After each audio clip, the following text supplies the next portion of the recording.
Hello everyone. आज के video में हम सीखेंगे बाउंड्री वॉल के बारे में। बाउंड्री वॉल की जो स्ट्रक्चर ड्राइंग होती है और डिटेलिंग होती है, उसमें हमें वो किस किस चीज़ की ड्राइंग बनानी होती है और हमारे से कौन सी गलतियां हो जाती हैं ड्राइंग बनाते वक्त। तो चलिए वीडियो को शुरू करते हैं। जैसा कि आप देख रहे होंगे मेरी स्क्रीन पर ये एक इंटरफेस है। इस इंटरफेस में आप देखेंगे तो ये एक टॉप का प्लान बना हुआ है, प्लान एट टॉप लेवल। और एक प्लान बना हुआ है ये प्लिंथ लेवल का। ये आप देख रहे हैं ना, ये प्लिंथ लेवल का प्लान है। और ये बना हुआ है फाउंडेशन प्लान। अब बात करते हैं कि सबसे पहले फाउंडेशन प्लान।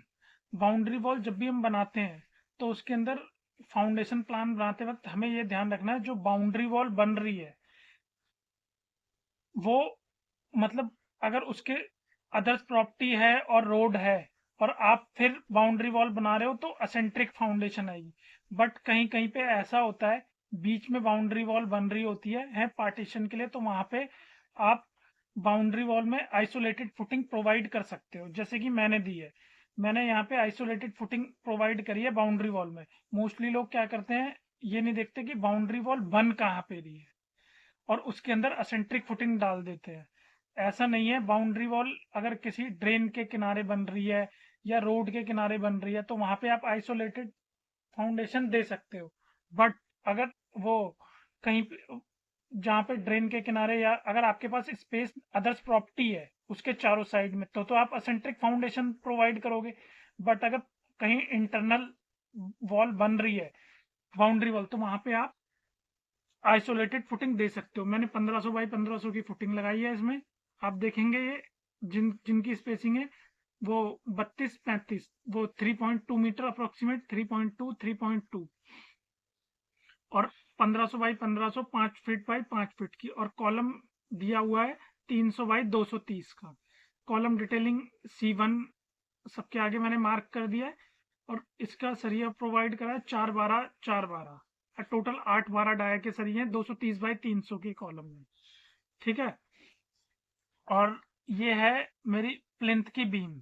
ये बीम दो, इस बीम का साइज रखा, ये प्लिंथ की बीम मतलब ये कॉलम को टाई करने के लिए जो बोली जाए वो डाली है मैंने। आप प्लिंथ बीम भी बोल सकते हो या टाई बीम भी। ये मैंने डाली है। इसका साइज है 230 बाई 300 और इसमें टॉप का रेनफोर्समेंट दिया है मैंने 3 12 और बॉटम का 3 12। ऐसे ही वो ये एक बीम और चल रही है टॉप में। ये टॉप लेवल पे जो ये बीम है ना, है ये इसका प्लान है। ये इसको नाम दिया गया TB1 और इसका रेनफोर्समेंट भी 3 12 टॉप 3 12 बॉटम और 8 का 125 सेंटर टू सेंटर स्ट्रिप दिया हुआ है। ये रहा। ठीक है।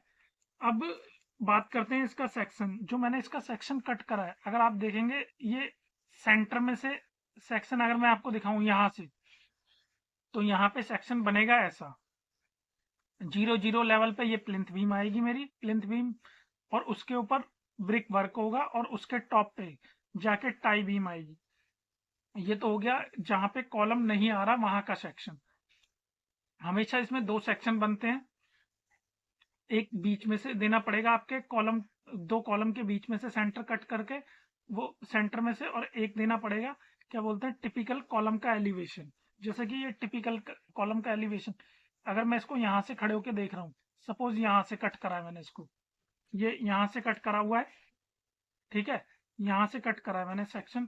तो ये मेरी फुटिंग आ गई कॉलम की, फाउंडेशन आइसोलेटेड। और ये मेरा प्लिंथ बीम आ गया यहाँ पे। और ये मेरी वो टाई बीम टॉप लेवल की आ गई, जो कि कॉलम का साइज मेरा 300 है तो और बीम का साइज 230 है।